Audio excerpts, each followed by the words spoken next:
ସକାଳୁ ସକାଳୁ ଘୋଡ଼ା ଘୋଡ଼ା ଏ ଘୋଡ଼ାଟାକୁ ଶୋଇପଡ଼ିଲା ପେଟି ବେଲା ଗଧ ହେଇଗଲା ଘୋଡ଼ା ତ ଚାଲୁନି ଘୋଡ଼ାଟା ଗଧ ହେଇଗଲା କହିଦି ଚାଲ ମୋର ଘୋଡ଼ା ଚାଲ ଚାଲ ଚାଲ କହିଦି ଚାଲ ମୋର ଘୋଡ଼ା ଚାଲ ଚାଲ ଚାଲ ମୋର ଘୋଡ଼ା ଚାଲ ଚାଲ ମାନେ ଘୋଡ଼ା ଯାଉନି ତା ଉପରେ ଯେ ପିଠି ସବାରି ହେଇଛି ସିଏ ଚାଲି ନିଜେ ନିଜେ ଚାଲି ପଡ଼ୁଛି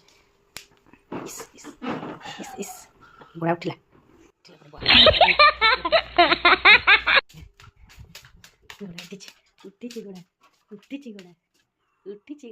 ସକାଳୁ ସକାଳୁ ଗୋଟେ ପିଲାକୁ ଉଠେଇକି ବ୍ରସ୍ କରିବା ପାଇଁ ଆମର କେତେ କସରତ ଚାଲିଛି ଆପଣମାନେ ଦେଖିପାରୁଥିବେ କିଏ ଘୋଡ଼ା ହେଉଛି କିଏ ହାତୀ ହେଉଛି ତ ଏମିତି ସବୁ ଚାଲିଛି ତ ଏଥିପାଇଁ ଯେହେତୁ ସଣ୍ଡେ ପାପାର ପୁରା ଭରପୁରରେ ଫାଇଦା ଉଠା ହେଉଛି ଯେମିତିକି ଆପଣମାନେ ଗୋଟେ ଦୃଶ୍ୟ ଦେଖିକି ପାରିଲେ ଆଗକୁ ଅଲଗା ଦୃଶ୍ୟ ବି ଦେଖିବେ ତ ସମସ୍ତଙ୍କ ପାଇଁ ବ୍ରେକଫାଷ୍ଟରେ ଆଜି ପିଆଜ ପକା ଚକୁଳି ପିଠା ଟିକେ ହେଇଥିଲା ତ ସମସ୍ତେ ତାକୁ ଖାଇ ନେଇଥିଲେ ତ ମୁଁ ଆଜି ଯେହେତୁ ସବୁ ବାସନକୁସନ ମଜା ହେଇଥିଲା ମୁଁ ବାସନ ଖୋଜି ଖୋଜି କିଛି ପାଉନଥିଲି ତ ପିଠା କେଉଁଥିରେ ଦେବି ବୋଲି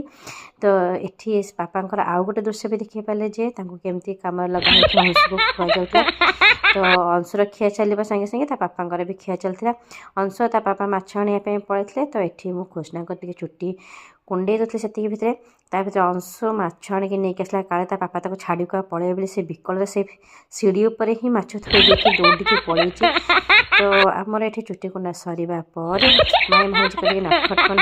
ସରିବା ପରେ ତାପରେ ଆମେ ଶାଶୁ ବୋହୂ ବସି ପଡ଼ିଥିଲୁ ଟିକେ ଭୋଜନ କରିବା ପାଇଁ ତ ଆଜି ଭୋଜନ କରୁ କରୁ ଦିନ 11ଟା ବାଜିଯାଇଥିଲା ତ ଆମେ କେତେ ଜଲ୍ଦି ଭୋଜନ କରୁଛୁ ସକାଳର ବ୍ରେକଫାଷ୍ଟ ଆପଣମାନେ ଜାଣିପାରୁଥିବେ ତ ଏଠି ଅଂଶ ଆମ ସହିତ ବସିକି ତାର ମଜା ମସ୍ତି ଚଲେଇଥିଲା କାରଣ ଆମର ଶାଶୁ ବୋହୂଙ୍କର କଥାବାର୍ତ୍ତା ସହିତ ଆଉ ତା ଭିତରେ ଯଦି ଏସବୁ ନଟଖଟପଣ ନ ହେବ ତ ଆମର ଖାଦ୍ୟ ବି ହଜମ ହେବନି ତ ଏତିକି ଭିତରେ ପୁଣି ମୁଁ ଏଠି ଅଣ୍ଟାରେ ହାତ ଦେଇ ପୁରା ଜୋସ୍ରେ ଲାଗି ପଡ଼ିଲି ଲଞ୍ଚ ପ୍ରିପାରେସନ୍ରେ ଆଉ ଏମିତି ବୋଧେ କରିଥିଲି ଯେମିତି ମୁଁ ମାଟି ଖୋଳି ପକାଉଛି ରୋଷେଇ କରୁଛି ମାଟି ଖୋଳି ମୁଁ ନିଜେ ବି ଜାଣିପାରୁନଥିଲି ତା ଭିତରେ ମୋ ରୋଷେଇ ସରିଯାଇଥିଲା ଆଉ ଏ ଭାଇ ଭଉଣୀଙ୍କର ଗେଲ ତ ଦେଖୁଛନ୍ତି କେତେବେଳେ ବାଡ଼ିଆ ବାଡ଼ି ତ କେତେବେଳେ ଗେଲ ସେମାନେ ନିଜେ ବି ଜାଣିଥିବେ ସେ କେତେବେଳେ କ'ଣ ହେଉଛନ୍ତି ଆପଣ ଏ ବାୟା ହେଇଯିବେ ଦେଖନ୍ତୁନି ଏଠି ଜଲ୍ଦି ଜଲ୍ଦି ପଳାନ୍ତୁ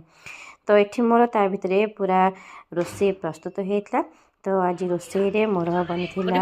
ମାଛ ତରକାରୀ ତା ମାଛ ତରକାରୀ ଲୁକ୍ ଦେଖି କୃଷ୍ଣା କହିଲେ ମାଇଁ ମୁଁ ଆଗ ଆଜି ଖାଇକି କହିବି କେମିତି କ'ଣ ହେଇଛି ନ ଖାଇକି ଗୋଟେ ପିଲା କହିଲେ ବଢ଼ିଆ ହେଇଛି ବୋଲି ମୁଁ କହିଲି ଖାଇକି ଖାଅ ବୋଲି ତ ସେ କ'ଣ କହୁଛନ୍ତି ଶୁଣନ୍ତୁ ଭାଇ ଭଉଣୀଙ୍କର ଏତିକି କୁହା ଭିତରେ ତାଙ୍କର ସବସ୍କ୍ରାଇବ୍ ବି କହିବା ସେମାନେ ଶିଖିଗଲେଣି ତ କେମିତି କ'ଣ କହୁଛନ୍ତି ସେମାନେ ଦେଖନ୍ତୁ